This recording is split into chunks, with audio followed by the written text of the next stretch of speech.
What's up, y'all? Let's get into this weekend word. So can we just admit that sin is very attractive and beautiful? Like, my attraction to a particular sin or sins may vary from yours or the next person. But we would probably 100% agree that when it's presented right and it's pleasing to the eyes, that sin is beautiful.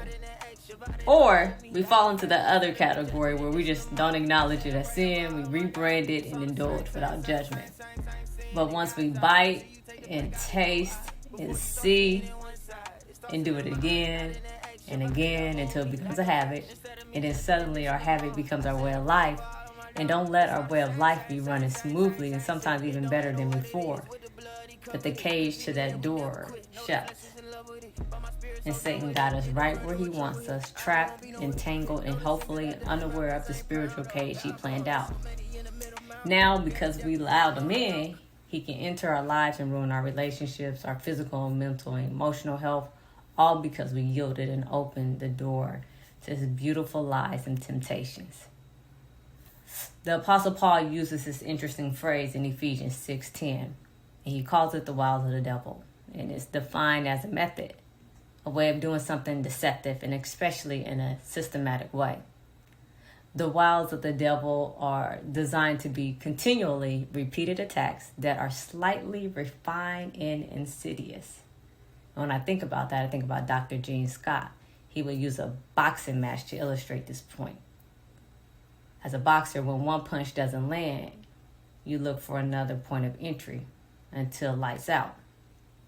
But here's the deal. Satan isn't more powerful than God, and those who are in Christ Jesus have access to that more powerful God. That we are to overcome his deceitfulness and his temptations, right? However, we got to admit that he got some game. He's thoughtful. He understands your grandma habits, your mama habits, and is bold enough to try to present the similar habits to you, to make them your habit.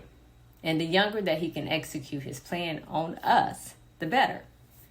I would say that's brilliant and strategic. Because you've grown up in an environment where many of your close family and friends and have similar habits. Because y'all learned them from each other. Or you was exposed to it. So it's sort of normal. So when you fall into the habit, you just say, it run in my family. See, the problem here is, if that habit is not aligned with God, it's a trap. It's a way to delay your growth in God, his purposes for your life. And so ultimately, Satan's plan is to kill, steal, and destroy us.